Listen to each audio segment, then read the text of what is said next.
in action. Hey sports fans, it's Neil with the Fix Yourself channel. Today we're going to do a brake job on some kind of car. What is this? This is a Pontiac G5, right? Let me just see what the owner's manual says. Let me just see. This here is a G5, I was close. G5, and it's a 2008. I think I would guess 2006. And I said 2006 G6, and it's a 2008 G5. Just a matter of numbers, folks. You're pretty close. We're going to do a brake job on this car. I took it for a test drive. Now the owner is complaining about, pulsating, and it says she's got some warped rotors, which might be true, but I took it for a test drive, and I stood on it pretty hard, and boy, if it was my car, wouldn't even made my radar screen. I was totally satisfied with it. I think what we have here is a kind of a case of, what is that, Van Munchausen syndrome, kind of hypochondria, but I've done this car before, so we'll tear it apart and take a look at it. If it's a situation where the brakes are down less than 20,000 miles, we'll probably just go ahead and replace them, because probably the time she owns this car, she's going to do one more brake job anyway in the lifetime that she has the car, so you might as well do it now, and it might solve the problem. We're putting new rotors on it if we decide to go with the brake job. So let me get this jacked up here. We'll go over all the safety tips that we always do, blocking up the car, putting in the jack stand. So let me get the equipment. All right, so we're going to start this, and first we're going to take all our necessary safety precautions except for one. I'm going to shock the wheels there. Car's in park. I'm not going to put on the emergency brake, and I've told you why before on other videos. Automatic transmission car where no one's ever used the emergency brake. You don't want to pull that and have it stuck on, unless the customer wants to have emergency brake cable service done. But I don't think that's what they want, so we're not going to apply the emergency brake. So we will jack up the front end.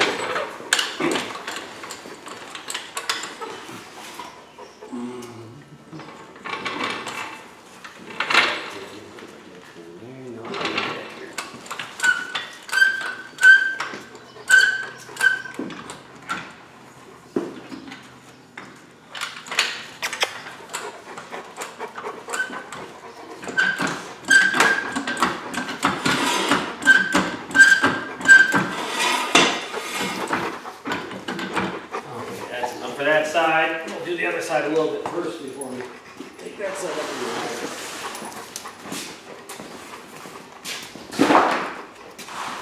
Now this car here, we haven't got the tires off the ground yet. This car's actually got a hubcap, that's not the wheel. In this case, it's pretty easy to tell how it's busted right there. But there are times when they do a pretty good job with these simulated wheels, and you might be fooled into thinking that it is the wheel and not just a hubcap. On this particular type of car, it's no big deal because you actually do have to turn these lug nuts off to get the hubcaps off. But some of them just have fake lug nuts on them, so you got to be careful. I've seen it more than once where someone put a wrench on a hubcap and broke the lug nut off it. So probably a good idea to look at your owner's manual if you're not sure, but one way or another, be sure. You can always watch a YouTube video. Sometimes you can see some good stuff on them. So, we'll take this off here.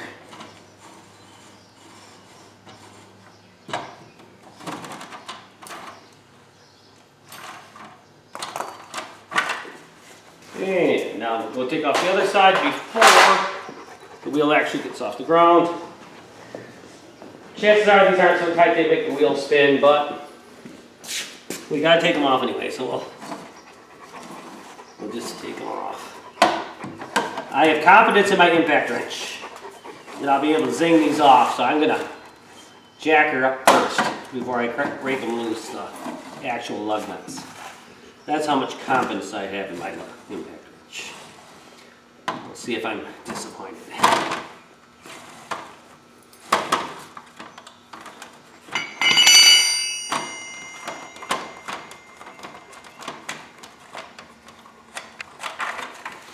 Alrighty, let's get this thing up in the air.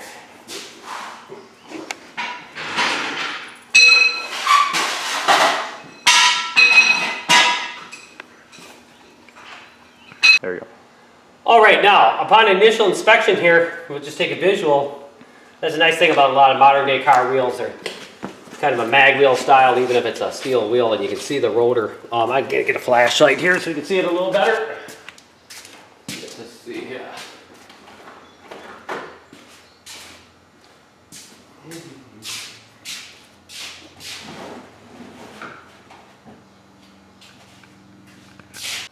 All right, let's take a look at this. Now, one word of caution. Like I said, I was driving this car pretty hard just to see its braking performance.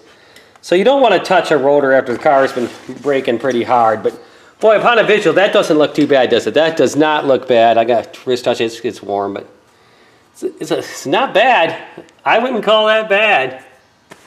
Let's see if I can see whether the pads don't look bad either. I think I might tell her. I don't know. We're dealing with kind of a hypochondriac situation here. Someone wants something fixed. Well, let me pull them off the air wrench and we'll see what they look like under even closer inspection.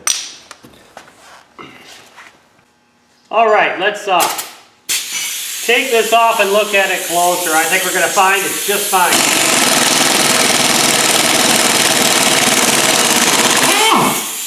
Nice thing about doing a car that you work on.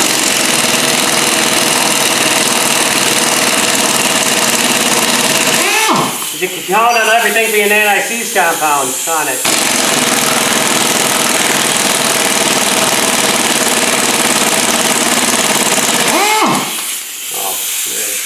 You can count on everything having anti-seize compound on it.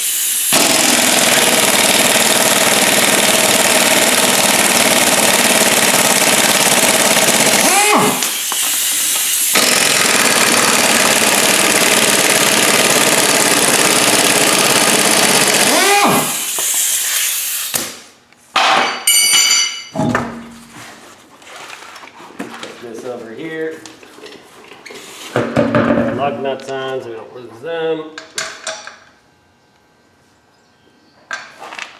Probably one more laying around somewhere. 1, 2, 3, 4. Lug nut number 5. We'll show it spacey. All right, now.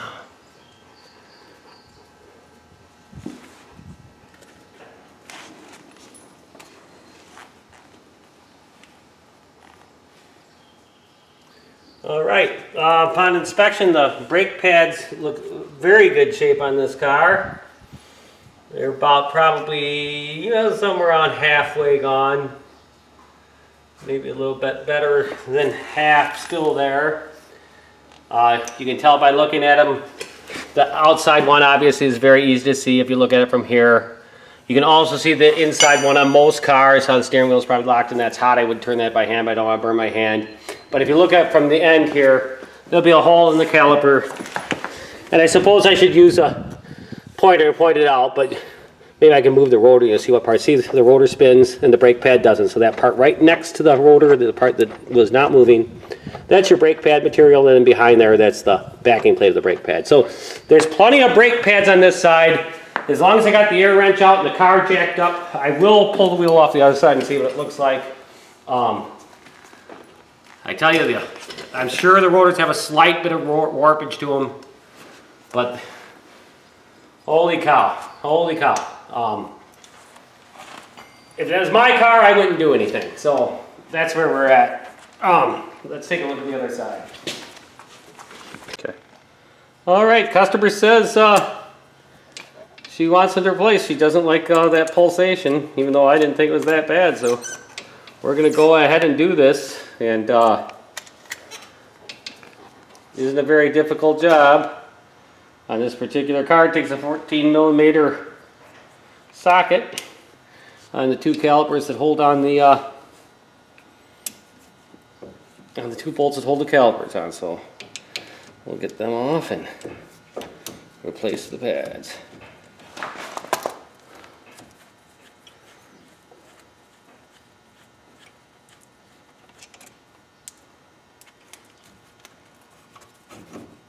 Boy, that's the easiest I've ever had brakes come off in my life. But look at those pads, huh? And I'll show you compared to new ones. Those really aren't too bad. But all right.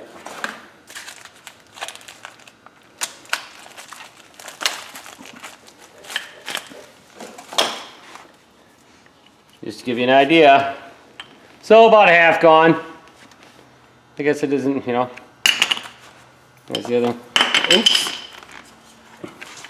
There's the other one. So there's quite a bit of material left in them, but they aren't brand new either. So next thing we'll do is we'll take off the calipers, and we're going to have to take off this bracket that holds the caliper on. So see what size. That's probably a 16 or 17. Let's see. 15.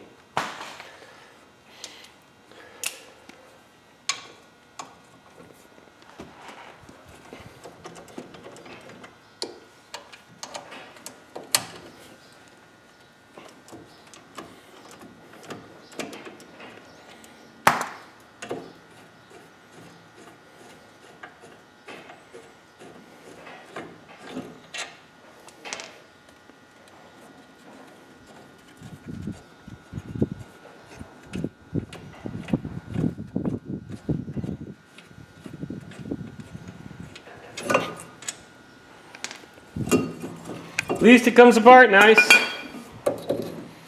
Probably should put that caliper somewhere where it won't just go flying. You don't want it to. I really should probably secure that in some fashion or other. Perhaps I'll get something to tie her up. I think I'll do that. There's no sense in risking something bad happening at this point.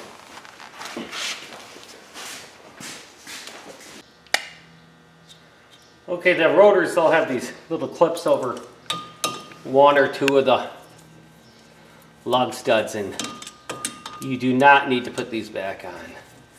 I'm certain the only reason these are on here is so the rotor doesn't fall off the car while it's going down the assembly line. So, totally unnecessary. Okay, now she should come off. I might have to give her a little bit of persuasion here, just a second.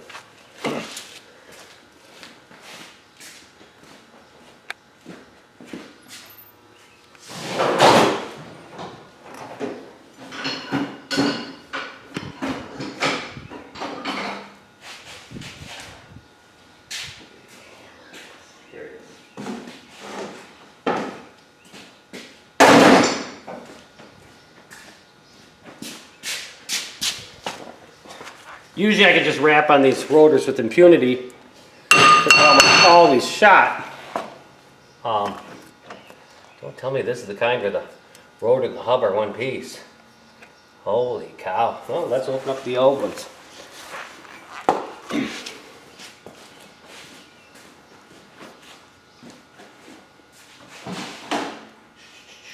What do you say? Give this a bang, see if it can loosen up.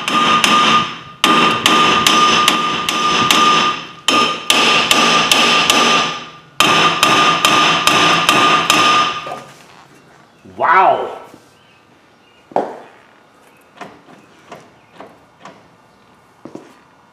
Wow.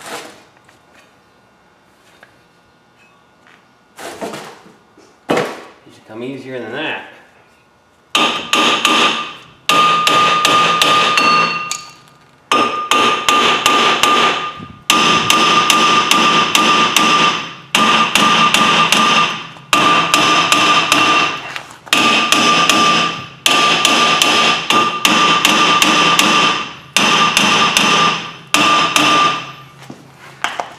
Well, that's an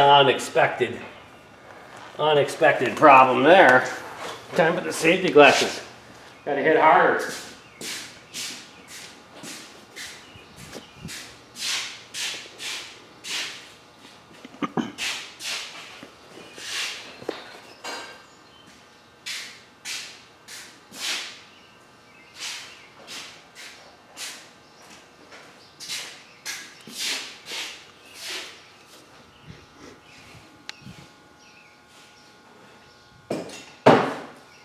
Alright, we'll put a little penetrating fluid on her and try whacking her a little harder here.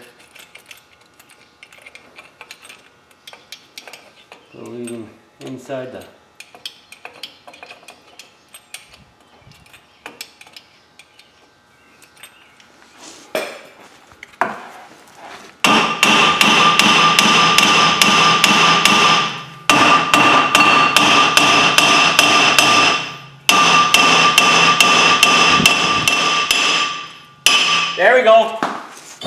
Well, that didn't want to come off, but look at it.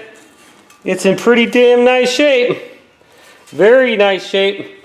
By the way, the penetrating oil I used there was a 50-50 mixture of acetone and automatic transmission fluid. Best penetrating oil I ever used. The only thing about it is you don't want to use it with heat. So if you use that, you're going to have to let it evaporate before you use a torch on it. Next thing we're going to do is we're going to put some anti-seize compound on here to prevent it from being that difficult to remove again.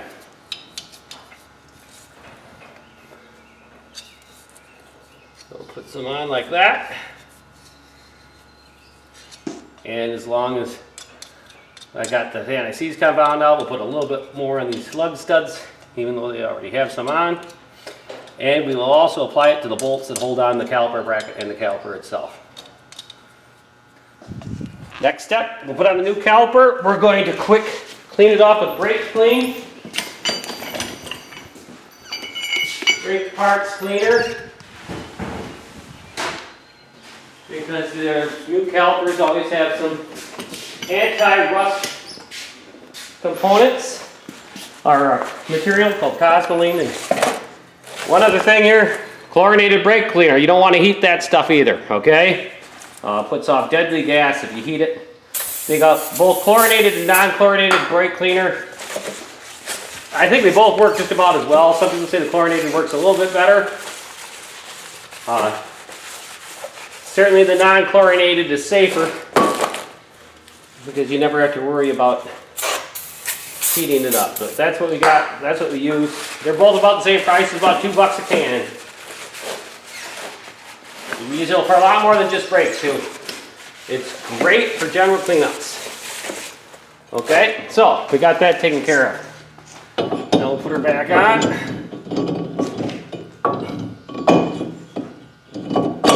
Well, you knew I was getting serious when I went for the safety classes, huh? All right. Now we'll put on that caliper bracket. Put a little anti-seize compound on the bolt so someone else is ever doing this job, they'll be able to take it apart. We will also check our slide pins, put a little bit of lube on them. So let me go get my brake grease here.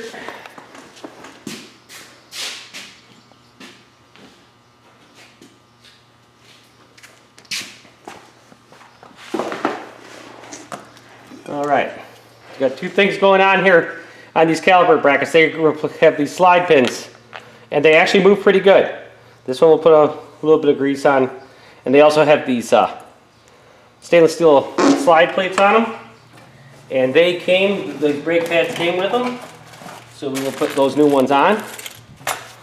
But the first thing we'll do is we'll check these slide pins, and they should come out fairly easily, I would assume. Yeah, that's all there is to it, and there's plenty of grease on it. We'll just put a little bit more. It moves quite nicely. The one on the other side, a little bit stiffer, so we'll check that one out. It's not bad though. Certainly not bad. We'll just quite clean that off with a rag really quick here. No rust on it or anything. So we're in good shape there. So we'll put a little bit new lube on her. And put it back in.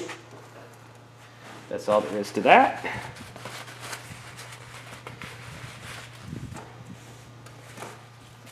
Just make sure your greasy hands don't get on the rotor either. Okay. So now this bad boy goes back on like this.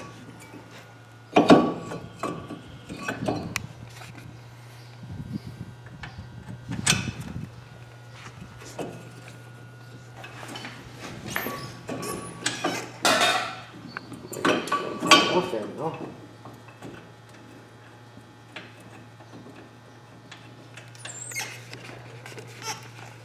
One part threaded.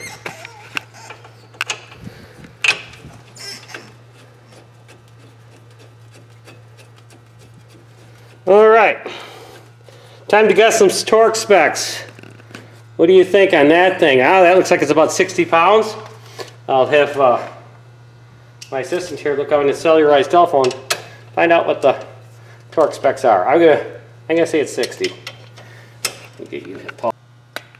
All right. Now, for the longest time, all I had was the old traditional beam style torque wrench, and it would usually get me by. But the thing is when you're using a situation here where you have bolts facing backward, look, you can't see the pointer, so that kind of torque wrench is just about useless. So I guess 65 is 85. So I got my torque wrench set for 85, and we will tighten these things up. Look at that. We also, once again, we have a clearance issue. You see that clearance issue? Can't use a torque. We could put an extension on it, I suppose. Okay, but that's where we're at. That happens quite often. In an ideal world, you torque everything according to specs, but in the real world, there's quite often reasons why you can't use the old style torque wrench because you can't see the pointer beam, and you can't use the new style because there isn't enough clearance. There, that's 85 foot-pounds. And one thing I kind of do, I'll often do is I'll just put my wrench on there, kind of feel about how tight that was, and I use that kind of as a guide on the bolts where I can't use a torque wrench.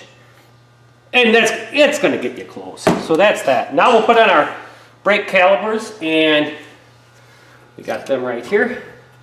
I had to undo my thing that I used to wire it up. So, and here's another thing a lot of people don't know, as long as I grab this tool. Regular old pliers, they almost always have a wire cutter capability. A lot of people don't know that. So I'll just do that just to demonstrate. So yeah, they're not the ideal wire cutter pliers, but you can cut wire with them. So there's a quick tip for you. Okay, so now let's put our brake pads in. We're going to put a new slide, stainless steel slide. I don't know exactly what they call them. The slide plates.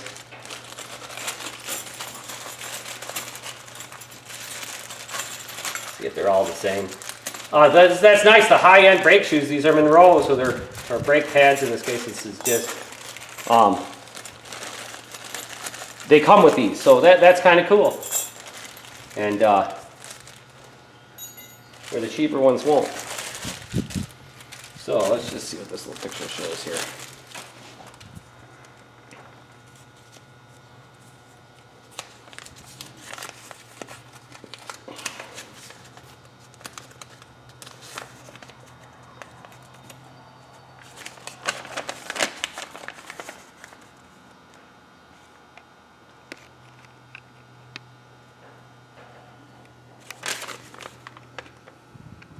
Okay, see, there's still a lot of life in these. They still have that groove in the middle. Is not worn down past that. But customer wants to replace, so we're replacing them.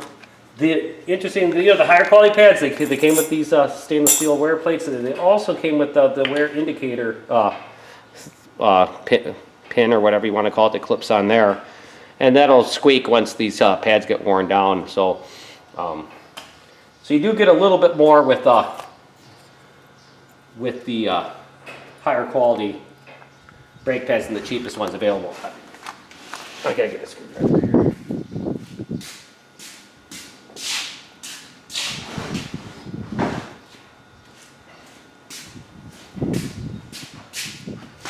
Now, when you're replacing these things, it is always a good idea when you're doing a brake job to get the hardware kit. And if you do a number of these work on brakes on cars, you know, a lot of them are the same, particularly within a brand. If you can save them, they don't take up much room. Probably if you don't do much work on, but if you know you're going to be working on the same car but your own, you might want to save it the time you own the car, just in case one of them gets boogered up when you're working on the car in the future. That way you have a spare. They don't take up a lot of room.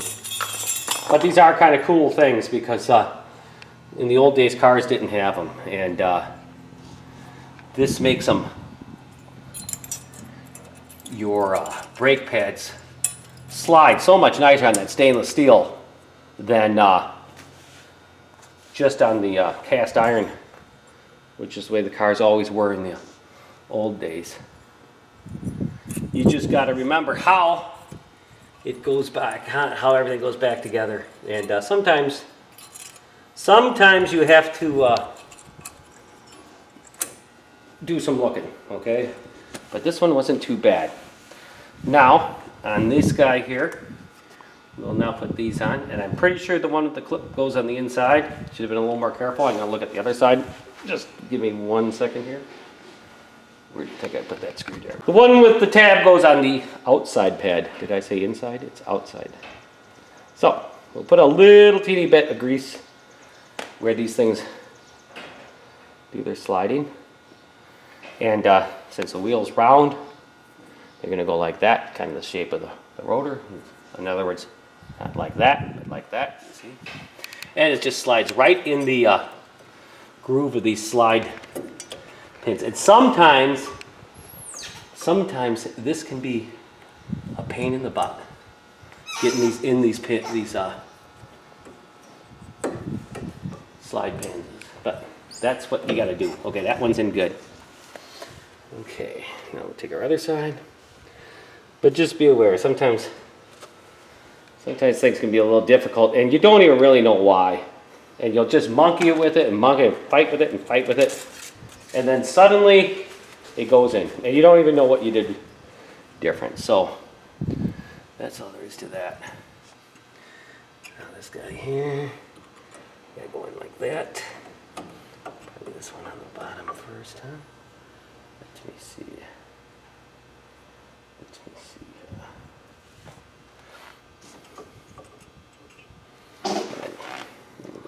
Reference to the other side.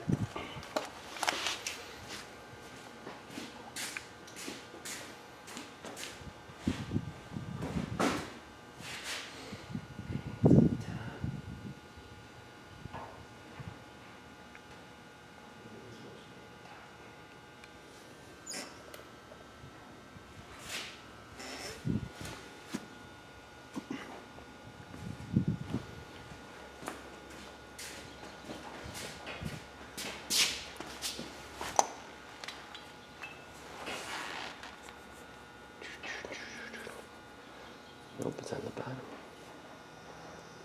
It definitely goes on the bottom. So we just got to get that son of a bitch in. Hold it, wait a second, Bo. Wait a second. It's on the one there. So it was on the inside one on this car. Because that's got the round mark, which would hold it. Yeah, it's there. And the other one's just got a mark. It looks like that. That sure looks like it's been touching that caliper. So I'm gonna say,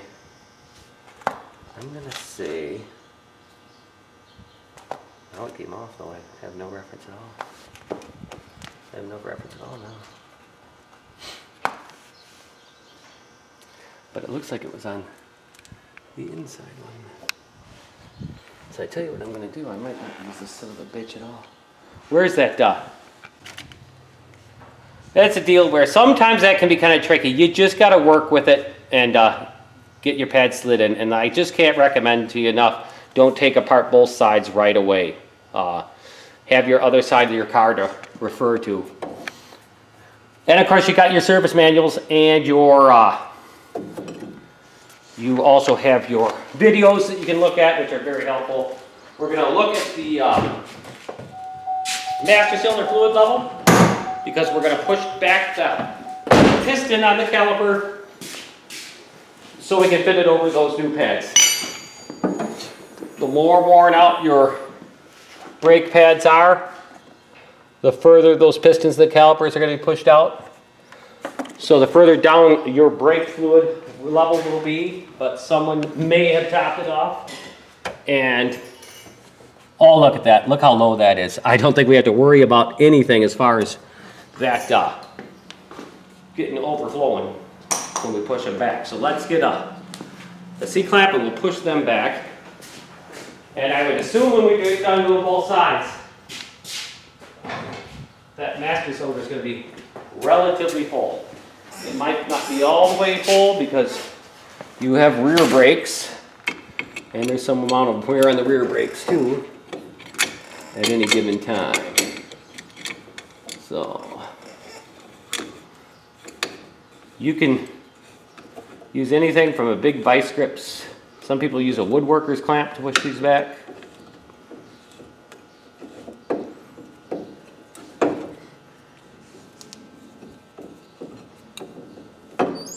Now you do run into a risk whenever you do a brake job that the calipers will stick in one place. And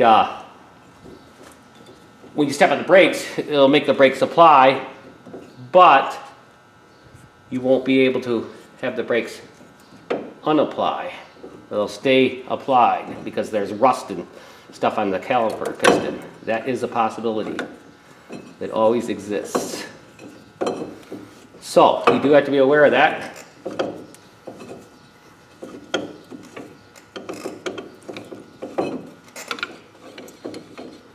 When you take a car out for your first drives after you put brakes on. If you're really worried about it, you can either rebuild the calipers or put new calipers on it. But that is one thing you want to be aware of. You also want to make sure that the boot, where is that ever evasive flashlight, that the boot is not going to be over the edge of the piston. You don't want that boot to get smashed between the piston and the brake pad. Okay, so we'll put this back on.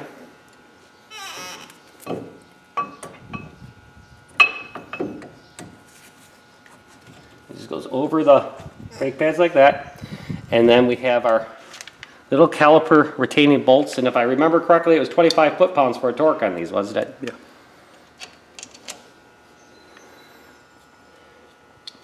My friend's 500. Yep. He has to twist his caliper plunger in. Yeah, Hondas are like that too. It's got like a big X in it. Yeah. I'll show you a tool I made for doing that. They're all different. And it makes you wonder, if you gotta twist them in, do they twist as they wear out? I mean, how can it twist with... So I've always wondered about how they... Yeah, Hondas are like that. Rear brakes on Hondas, at least. But yeah, then, one of those like Hondas, or like you said it was a Ford 500 or what? Yeah, you got calipers that you got to screw in the piston, and I made a tool took a cheap socket and just welded a piece of key stock to it. So yeah, that's there are a number of different types of brakes. No one knows why. It seems like they just stick with one kind, make it easier for people, but that's the way it is. So these are 12 foot-pounds for these 25 foot-pounds. So we'll tighten these up a little bit, and then we'll put the torque wrench on, and we will see if we can even get the torque wrench to clear. See if there's enough room for it.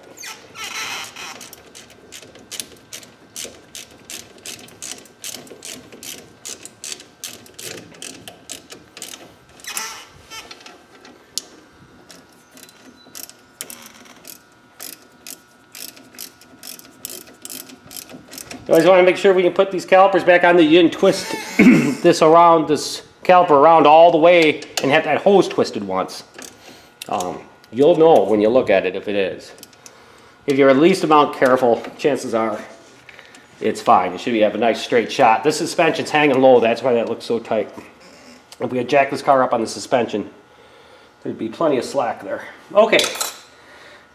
Now this is a 14. Let me get a 14 millimeter out of here. And it does 25 pounds. So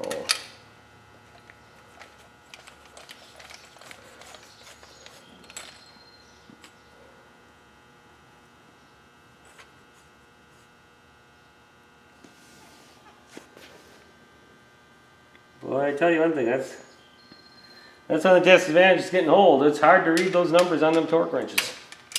All right. But just to say we're doing it by the book. Click. Click. So that's good. That's good. Just out of curiosity. Let's see if it feels good. See if that's what I would have tightened it up to if I was just winging it. Yeah, absolutely. After you've been doing this a while, you develop a pretty good sense. That's just about exactly what I would have done tight-wise. Okay, so now we can turn the wheels the other direction and we'll quick do the other side, but this side is done. So that does, that seems good. Let's turn the wheels and quick do the other side.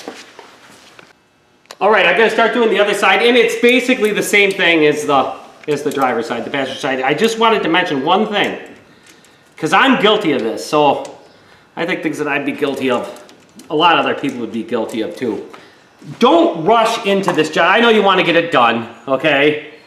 Everybody wants to get stuff done and then go do something that's more fun, but don't rush into it too much. Take your time to look at it, and I'll just show you exactly what I'm talking about here. Take time to note where that factory wear indicator pin is. In this case, it's on the back side right there, okay? Now, it might not make any difference exactly where you got it, but maybe it could be on the outside or inside, but you might as well have it the way it was. That way you're ensured that things are right. But don't just be in such a hurry, and also, you know, take time to note the location of things. Now, these on this car, it looks like the brake pads are the same inside and outside, but you can tell by the design it made, the one that's going to be against the caliper piston will have a round, perfectly round circle there, where the ones that's just touching the metal part of the caliper, that's going to not have a round thing. So just take your time. Don't rush into it so quickly.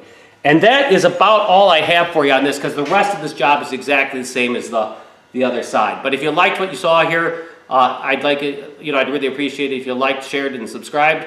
And if you have any comments, if you think I could have done this job better in any way, you know, be sure to let me know. And thank you for watching.